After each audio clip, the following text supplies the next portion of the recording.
એક વખત ત્રેતા યુગમાં શિવજી અગસ્ત્ય ઋષિ પાસે ગયા. તેમની સાથે જગતજનની ભવાની સતીજી પણ હતા. ઋષિએ સંપૂર્ણ જગતના ઈશ્વર જાણીને તેમનું પૂજન કર્યું. મુનિવર અગસ્ત્યજીએ રામકથા વિસ્તારથી કહી, જેને મહેશ્વરે પરમ સુખ માનીને સાંભળી. પછી ઋષિએ શિવજીને શ્રેષ્ઠ હરિભક્તિ પૂછી અને શિવજીએ તેમને અધિકારી જાણીને રહસ્ય સહિત ભક્તિનું નિરૂપણ કર્યું.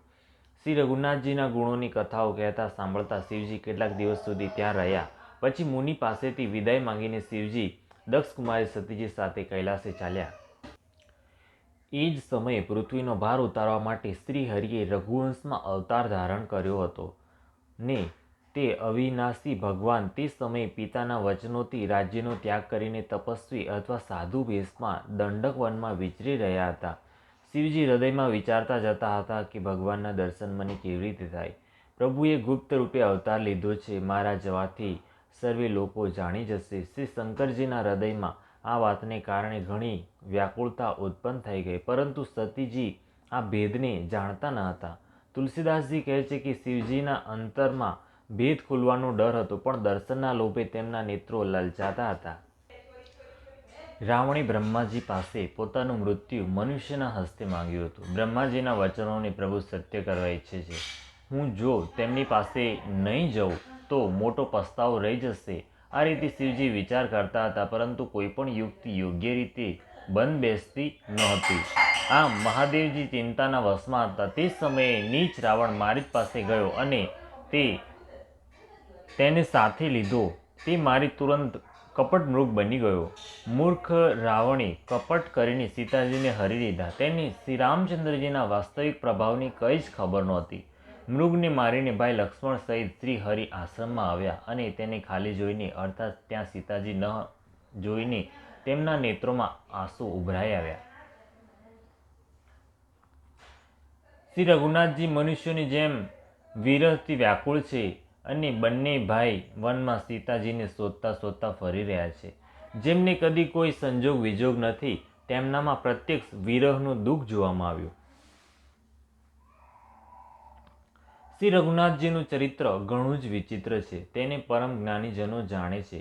જેઓ મન બુદ્ધિ છે તેઓ તો વિશેષ રૂપે મોહના વશમાં થઈને હૃદયમાં કંઈક જુદી જ વાત સમજી બેસે છે. શ્રી શિવજીએ તે જ અવસરે શ્રી રામચંદ્રજીને જોયા અને એમના હૃદયમાં ઘણો મોટો આનંદ ઉત્પન્ન થયો.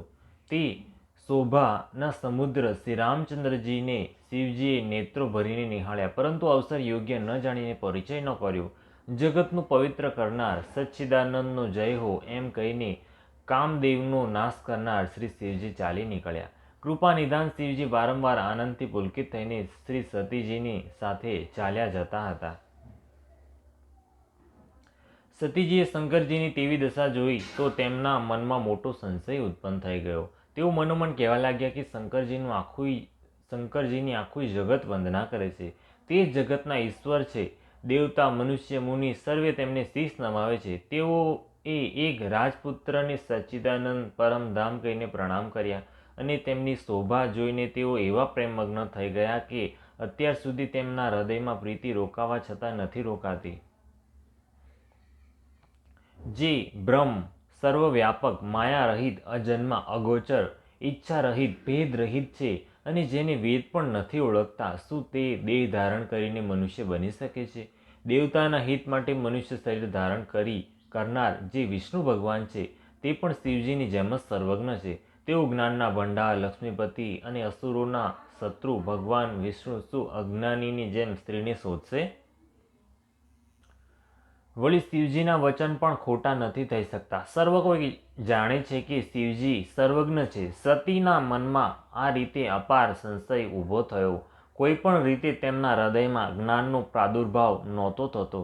જો કે ભવાનીજીએ પ્રગટ કશું ન કહ્યું, પરંતુ અંતર્યામી શિવજી બધું જ જાણી ગયા. તેઓ બોલ્યા, હે સતી સાંભળો, તમારો સ્ત્રી સ્વભાવ છે. આવો સંશય મનમાં ક્યારેય ન રાખવો જોઈએ. જેમની કથાનું ગાન અગસ્ત ઋષિએ કર્યું અને જેમની ભક્તિ મેં મુનિને સંભળાવી, તેઓ જ મારા ઈષ્ટદેવ શ્રી રઘુનાથજી છે, જેમની સેવા જ્ઞાની મુનિઓ કાયમ કર્યા કરે છે. જ્ઞાની મુનિ, યોગી અને સિદ્ધ નિરંતર નિર્મળ ચિત્તથી જેમનું ધ્યાન કરે છે તથા વેદ, પુરાણ અને શાસ્ત્ર નેતિ નેતિ કહીને જેમની કીર્તિ ગાય છે તે જ સર્વવ્યાપક સમસ્ત બ્રહ્માંડોના સ્વામી માયાપતિ નિત્ય પરમ સ્વતંત્ર બ્રહ્મરૂપ ભગવાન શ્રી રામચંદ્રજીએ પોતાના ભક્તોના હિત માટે પોતાની ઈચ્છાથી રઘુકુળના મણિરૂપે અવતાર લીધો છે. જો કે શિવજીએ ઘણીવાર સમજાવ્યા છતાંય સતીના હૃદયમાં તેમનો ઉપદેશ ન ઉતર્યો. ત્યારે મહાદેવજી મનમાં ભગવાનની માયાનું બળ જાણીને મલકાતા મલકાતા બોલ્યા, તમારા મનમાં જો મોટો સંશય હોય તો તમે ત્યાં જઈને પરીક્ષા કેમ લેતા નથી? જ્યાં સુધી તમે મારી પાસે પાછા ફરશો ત્યાં સુધી હું વડની છાયામાં બેઠેલો છું. જે રીતે તમારો આ અજ્ઞાનજનિત મોટો ભ્રમ દૂર થાય, સારી રીતે વિવેક દ્વારા સમજી વિચારી તમે એ રીતે કરજો. શિવજીની આજ્ઞા મેળવી સતી ચાલ્યા અને મનમાં વિચારવા લાગ્યા કે હે ભાઈ, શું કરું, કેવી રીતે પરીક્ષા લઉં?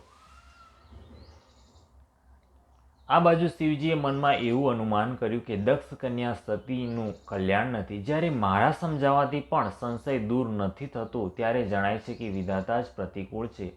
હવે સતીનું કુશળ નથી. જે કંઈ રામે રચી રાખ્યું છે તે જ થશે. તર્ક કરી કોણ શાખા વિસ્તારે? મનમાં એમ કહીને શિવજી ભગવાન શ્રી હરિનું નામ જપવા લાગ્યા અને સતીજી ત્યાં ગયા જ્યાં સુખના ધામ પ્રભુ શ્રી રામચંદ્રજી હતા. સતી વારંવાર મનમાં વિચાર કરીને સીતાજીનું રૂપ ધારણ કરીને તે માર્ગ તરફ આગળ થઈને ચાલ્યા જે માર્ગથી સતીજીના વિચારાનુસાર મનુષ્યોના રાજા રામચંદ્રજી આવી રહ્યા હતા. સતીજીના બનાવટી વેશને જોઈને લક્ષ્મણજી ચકિત થઈ ગયા અને તેમના હૃદયમાં મોટો ભ્રમ થઈ ગયો. તેઓ ઘણા ગંભીર થઈ ગયા, કંઈ કહી ન શક્યા. ધીર બુદ્ધિ લક્ષ્મણજી પ્રભુ શ્રી રઘુનાથજીના પ્રભાવને જાણતા હતા. બધું જ જોનારા અને સર્વેના હૃદયનું જાણનારા દેવતાઓના સ્વામી શ્રી રામચંદ્રજી સતીજીના કપટને જાણી ગયા. જેમના સ્મરણ માત્રથી જ અજ્ઞાનનો નાશ થઈ જાય છે તે જ સર્વજ્ઞ ભગવાન શ્રી રામચંદ્રજી છે. સ્ત્રીનો સ્વભાવ તો જુઓ કે ત્યાં તે સર્વજ્ઞ ભગવાનની સામે પણ સતીજી છુપાવવા માંગે છે. પોતાની માયાના બળની પ્રશંસા હૃદયમાં કરી શ્રી રામચંદ્રજી હસીને કોમળ વાણીથી બોલ્યા. પ્રથમ પ્રભુએ હાથ જોડીને સતીજીને પ્રણામ કર્યા અને પિતા સહિત પોતાનું નામ કહ્યું. પછી પૂછ્યું કે વૃષકેતુ શિવજી ક્યાં છે? આપ અહીં વનમાં એકલા શા માટે ફરી રહ્યા છો? શ્રી રામચંદ્રજીના કોમળ અને ગૂઢ વચન સાંભળી સતીજીને ઘણો સંકોચ થયો. તે ડરતા ડરતા ચૂપચાપ શિવજી પાસે જવા માંડ્યા. તેમના હૃદયમાં મોટી ચિંતા ઉત્પન્ન થઈ ગઈ કે મેં શંકરજીનું કહેવું ન માન્યું અને પોતાના અજ્ઞાનનો શ્રી રામચંદ્રજી પર આરોપ મૂક્યો. હવે જઈને હું શિવજીને સૌ ઉત્તર આપીશ. આમ વિચારતા વિચારતા સતીજીના હૃદયમાં અત્યંત ભયાનક બળતરા ઉત્પન્ન થઈ ગઈ. શ્રી રામચંદ્રએ જાણી લીધું કે સતીજીને દુઃખ થયું. ત્યારે તેઓએ પોતાનો કંઈક પ્રભાવ પ્રગટ કરીને તેમને બતાવ્યો. સતીજીએ માર્ગમાં જતા જતા કૌતુક જોયું કે શ્રી રામચંદ્રજી સીતાજી અને લક્ષ્મણજી સહિત આગળ જઈ રહ્યા છે. આ અવસરે સીતાજીને એટલા માટે દેખાડ્યા કે સતીજી શ્રી રામચંદ્રજીના સચ્ચિદાનંદમય રૂપને જુએ. વિયોગ અને દુઃખની કલ્પના જે તેમને થઈ હતી તે દૂર થઈ જાય અને તેઓ પ્રકૃતિસ્થ બને. ત્યારે તેમણે પાછળ વળીને જોયું તો ત્યાં પણ ભાઈ લક્ષ્મણ સીતાજી સાથે શ્રી રામચંદ્રજી સુંદર વેશમાં જોવામાં આવ્યા. તેઓ જ્યાં જુએ છે ત્યાં જ પ્રભુ શ્રી રામચંદ્રજી બિરાજમાન છે અને ઉત્તમ ચતુર સિદ્ધ મુનીશ્વરો તેમની સેવા કરી રહ્યા છે. સતીજીએ એક એકથી ચડિયાતા અસીમ પ્રભાવવાળા અનેક શિવ, બ્રહ્મા અને વિષ્ણુ જોયા જે શ્રી રામચંદ્રજીની ચરણ વંદના અને સેવા કરી રહ્યા છે. બધા દેવતાઓને વિવિધ વેશોમાં જોયા. તેમણે અગણિત અનુપમ સતી, બ્રહ્માણી અને લક્ષ્મીને જોયા. જે રૂપે બ્રહ્મા આદિ દેવો હતા તેના જ અનુકૂળ રૂપમાં તેમની આ સર્વે શક્તિઓ પણ હતી. સતીજીએ ત્યાં ચારેકોર જેટલા રઘુનાથજી જોયા. શક્તિઓ સહિત ત્યાં તેટલા જ સર્વે દેવતાઓને પણ જોયા. સંસારમાં જેટલા ચરાચર જીવો છે તે સર્વે પણ અનેક પ્રકારના સર્વે જોયા. તેમણે જોયું કે અનેકો વેશ ધારણ કરીને દેવતાઓ પ્રભુ શ્રી રામચંદ્રજીનું પૂજન કરી રહ્યા છે, પરંતુ શ્રી રામચંદ્રજીનું બીજું રૂપ ક્યાંય ન જોયું. સીતા સહિત શ્રી રઘુનાથજી ઘણા બધા જોયા, પરંતુ તેમના વેશ અનેક નહોતા. સર્વે સ્થળે તે જ રઘુનાથજી, તે જ લક્ષ્મણ અને તે જ સીતાજી. સતી આમ જોઈને ઘણા ભયભીત થઈ ગયા. તેમનું હૃદય કંપવા માંડ્યું અને દેહની સુધબુધ જતી રહી. તે આંખ મીચીને માર્ગમાં બેસી ગયા. વળી આંખો ખોલીને જોયું તો ત્યાં દક્ષકુમારી સતીજીને કંઈ પણ ન જોવામાં આવ્યું. ત્યારે તેઓ વારંવાર શ્રીરામચંદ્રજીના ચરણોમાં શીશ નવાવીને જ્યાં શિવજી હતા તે તરફ ચાલ્યા. જ્યારે પાસે પહોંચ્યા ત્યારે શિવજીએ હસીને કુશળ પ્રશ્ન કરીને પૂછ્યું કે તમે રામજીની પરીક્ષા કેવી રીતે લીધી? સઘળી વાત સાચે સાચી કહો. સતીજીએ શ્રી રઘુનાથજીના પ્રભાવને સમજીને ભયના કારણે શિવજીથી વાત છુપાવીને કહ્યું, હે સ્વામી, મેં કંઈ પણ પરીક્ષા નથી લીધી. ત્યાં જઈને આપની જેમ જ પ્રણામ કર્યા છે. આપે જે કહ્યું તે ખોટું ન હોઈ શકે. મારા મનમાં આ મોટો પૂરો વિશ્વાસ છે. ત્યારે શિવજીએ ધ્યાન કરીને જોયું અને સતીજીએ જે ચરિત્ર કર્યું હતું તે સર્વે જાણી લીધું. વળી શ્રીરામચંદ્રજીની માયાને માથું નમાવ્યું, જેને પ્રેરણા કરી સતીના મુખેથી જૂઠું કહેવડાવી દીધું. સુજ્ઞ શિવજીએ મનમાં વિચાર કર્યો કે હરિની ઈચ્છારૂપી ભાવિ પ્રબળ છે. સતીજીએ સીતાજીનો વેશ ધારણ કર્યો એમ જાણીને શિવજીના હૃદયમાં ઘણો વિષાદ ખેદ થયો. તેમણે વિચાર્યું કે જો હું હવે સતી સાથે પ્રીતિ કરું છું તો ભક્તિ માર્ગ લુપ્ત થઈ જાય છે અને મોટો અન્યાય થાય છે. સતી પરમ પવિત્ર છે એટલે એને છોડી પણ શકાતા નથી અને પ્રેમ કરવામાં મોટું પાપ છે. પ્રત્યક્ષ રીતે મહાદેવજી એ કંઈ પણ નથી કહેતા, પરંતુ તેમના હૃદયમાં ઘણો સંતાપ છે. ત્યારે શિવજીએ પ્રભુ શ્રીરામચંદ્રજીના ચરણ કમળોમાં શીશ નવાવ્યું અને શ્રીરામચંદ્રજીનું સ્મરણ કરતા જ તેમના મનમાં આ આવ્યું કે સતીના આ શરીર સાથે મારો પતિ પત્ની રૂપે મેળાપ નથી થઈ શકતો. અને શિવજીએ પોતાના મનમાં આવો સંકલ્પ કરી લીધો. સ્થિર બુદ્ધિ શંકરજી આમ વિચાર કરીને શ્રી રઘુનાથજીનું સ્મરણ કરતાં કરતાં પોતાના ઘર કૈલાસ તરફ ચાલ્યા. ચાલતા સમયે સુંદર આકાશવાણી થઈ કે હે મહેશ, આપનો જય થાઓ. આપે ભક્તિની શ્રેષ્ઠ દ્રઢતા કરી છે. આપ સિવાય બીજો કોણ આવી પ્રતિજ્ઞા કરી શકે છે? આપ શ્રીરામચંદ્રજીના ભક્ત છો, સમર્થ છો અને ભગવાન છો. આકાશવાણી સાંભળીને સતીજીના મનમાં ચિંતા થઈ ગઈ અને તેમણે સંકોચની સાથે શિવજીને પૂછ્યું, હે કૃપાળુ, કહો ને, આપે કઈ પ્રતિજ્ઞા કરી છે? હે પ્રભુ, આપ સત્યના ધામ અને દીન દયાળુ છો. આમ સતીજીએ ઘણી રીતે પૂછ્યું, પરંતુ ત્રિપુરારી શિવજીએ કંઈ ન કહ્યું. સતીજીએ હૃદયમાં અનુમાન કર્યું કે સર્વજ્ઞ શિવજી બધું જ જાણી ગયા છે. મેં શિવજી સાથે કપટ કર્યું. સ્ત્રી સ્વભાવથી જ મૂર્ખ અને અણસમજુ હોય છે. પ્રીતિની રીતિ તો જુઓ કે જળ પણ દૂધ સાથે મળીને દૂધના ભાવે વેચાય છે, પરંતુ કપટરૂપી ખટાશ પડતાની સાથે જ પાણી જુદું થઈ જાય છે, દૂધ ફાટી જાય છે અને સ્વાદ પ્રેમ જતો રહે છે. પોતાની કરણીને યાદ કરીને સતીજીના હૃદયમાં એટલો શોક છે અને અપાર ચિંતા છે કે જેનું વર્ણન કરી શકાતું નથી. તેમણે સમજી લીધું કે શિવજી કૃપાના પરમ અગાધ સાગર છે. આથી પ્રત્યક્ષ રૂપે તેઓએ મારો અપરાધ નથી કર્યો. શિવજીનું વલણ જોઈને સતીજીએ જાણી લીધું કે સ્વામીએ મારો ત્યાગ કરી દીધો છે અને તે હૃદયમાં વ્યાકુળ થઈ ગયા. પોતાનું પાપ સમજીને કંઈ કહી નથી શકતા, પરંતુ અંદર ને અંદર કુંભારના નિભાડાની જેમ અત્યંત બળવા લાગ્યું. વૃષકેતુ શિવજીએ સતીને ચિંતાયુક્ત જાણીને તેમને સુખ આપવા માટે સુંદર કથાઓ કહી. આ રીતે માર્ગમાં વિવિધ પ્રકારના ઇતિહાસોને કહેતા કહેતા વિશ્વનાથ કૈલાસે જઈ પહોંચ્યા. ફરી શિવજીએ પોતાની પ્રતિજ્ઞાને યાદ કરીને ત્યાં વડના ઝાડ નીચે પદ્માસનને લગાવીને બેસી ગયા. શિવજીએ પોતાનું સ્વાભાવિક રૂપ સંભાળ્યું. એમની અખંડ અને અપાર સમાધિ લાગી ગઈ. ત્યારે સતીજી કૈલાસ પર રહેવા લાગ્યા. તેમના મનમાં મોટું દુઃખ હતું. આ રહસ્ય વિશે કોઈ પણ કંઈ જાણતું નહોતું. તેમનો એક એક દિવસ યુગ જેમ વીતી રહ્યો હતો. સતીજીના હૃદયમાં નિત્ય નવો અને ભારે ખેદ રહેતો હતો કે હું આ દુઃખ સમુદ્રને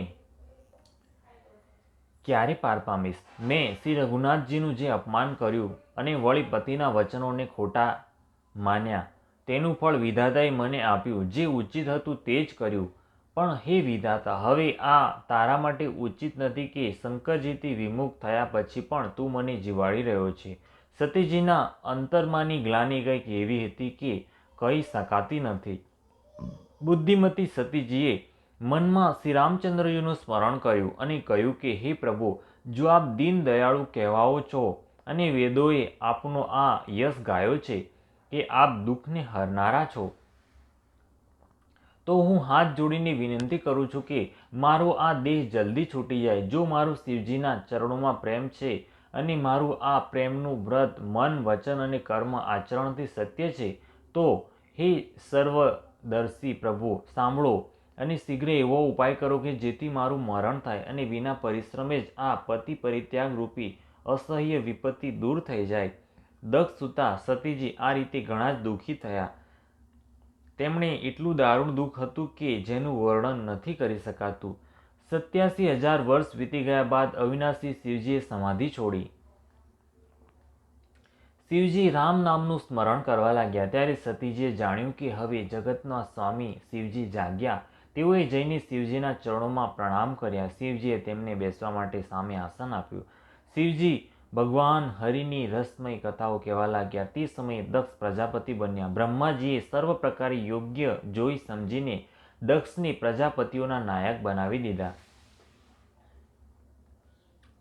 જ્યારે દક્ષને આટલો મોટો અધિકાર મળ્યો ત્યારે તેમના હૃદયમાં અત્યંત અભિમાન આવી ગયું. જગતમાં એવો કોઈ પેદા નથી થયો જેને પ્રભુતા પ્રાપ્ત થયા બાદ મદ ન ચડ્યો હોય. દક્ષે સર્વે મુનિઓને બોલાવ્યા અને તેઓ મોટા યજ્ઞ કરવા લાગ્યા. જે દેવતા યજ્ઞનો ભાગ પામે છે તે સર્વેને આદર સહિત નિમંત્રિત કર્યા. દક્ષનું નિમંત્રણ પામીને કિન્નર, નાગ, સિદ્ધ, ગંધર્વ અને સર્વે દેવતા પોતપોતાની સ્ત્રીઓ સહિત ચાલ્યા. વિષ્ણુ, બ્રહ્મા અને મહાદેવજી સિવાય સર્વે દેવો પોતપોતાના વિમાન સજાવીને નીકળી પડ્યા. સતીજીએ જોયું કે અનેક પ્રકારના સુંદર વિમાન આકાશમાં જઈ રહ્યા છે. દેવ સુંદરીઓ મધુર ગાન કરી રહી છે, જેને સાંભળીને મુનિઓનું ધ્યાન છૂટી જાય છે. સતીજીએ વિમાનોમાંના દેવતાઓને જવાનું કારણ પૂછ્યું. ત્યારે શિવજીએ સર્વે વાતો જણાવી. પિતાના યજ્ઞની વાત સાંભળીને સતીને કંઈક પ્રસન્ન થયા અને વિચારવા લાગ્યા કે જો મહાદેવજી મને આજ્ઞા આપે તો આ બહાને થોડાક દિવસ પિતાને ઘેર જઈને રહું, કેમ કે તેમના હૃદયમાં પતિ દ્વારા ત્યજવાનું ઘણું ભારે દુઃખ હતું, પરંતુ પોતાનો અપરાધ સમજીને તે કંઈ કહેતા નહોતા. છેવટે સતીજી ભય, સંકોચ અને પ્રેમ રસમાં તરબોળ મનોહર વાણી બોલ્યા. હે પ્રભુ, મારા પિતાના ઘેર ઘણો મોટો ઉત્સવ છે. જો આપની આજ્ઞા હોય તો હે કૃપાધામ, હું આદર સહિત તેને જોવા જાઉં. શિવજીએ કહ્યું, તમે વાત તો સારી કરી, તે મારા મનને પણ પસંદ પડી, પણ તેઓએ નોતરું નથી મોકલ્યું તે અનુચિત છે. દક્ષે પોતાની બધી દીકરીઓને બોલાવી છે, પરંતુ મારી ઉપરના વેરના લીધે તેઓએ તમને પણ વિસારી દીધા છે. એક વખત બ્રહ્માની સભામાં મારાથી અપ્રસન્ન બન્યા હતા, તેથી તે અત્યારે પણ અમારું અપમાન કરે છે. હે ભવાની, જો તમે વગર બોલાવે જશો તો શીલ સ્નેહ પણ નહીં રહે અને માન મર્યાદા પણ નહીં રહેશે. જો કે એમાં એ સંશય નથી કે મિત્ર, સ્વામી, પિતા અને ગુરુના ઘેર વગર બોલાવે પણ જવું જોઈએ, તો પણ જ્યાં કોઈ વિરોધ કરતું હોય તેના ઘરે જવામાં કલ્યાણ થતું નથી. શિવજીએ અનેક પ્રકારે સમજાવ્યા, પરંતુ ભાવિને વશ સતીજીના હૃદયમાં બોધ ન થયો. વળી શિવજીએ કહ્યું કે જો વગર બોલાવે જશો તો અમારી સમજણ અનુસાર સારી વાત નહીં બને. શિવજીએ અનેક પ્રકારે કહી જોયું, પણ જ્યારે સતી કોઈ પણ રીતે ન રોકાયા ત્યારે ત્રિપુરારી મહાદેવજીએ પોતાના મુખ્ય ગણોનો સંગાથ આપીને તેમને વિદાય કર્યા. ભવાની જ્યારે પિતા દક્ષના ઘેર પહોંચ્યા ત્યારે દક્ષના ભયને કારણે તેમને કોઈ આગતા સ્વાગતા ન કરી. ભલે માત્ર એક માતા આદરથી મળી, બહેનો ઘણી મલકાઈને મળી.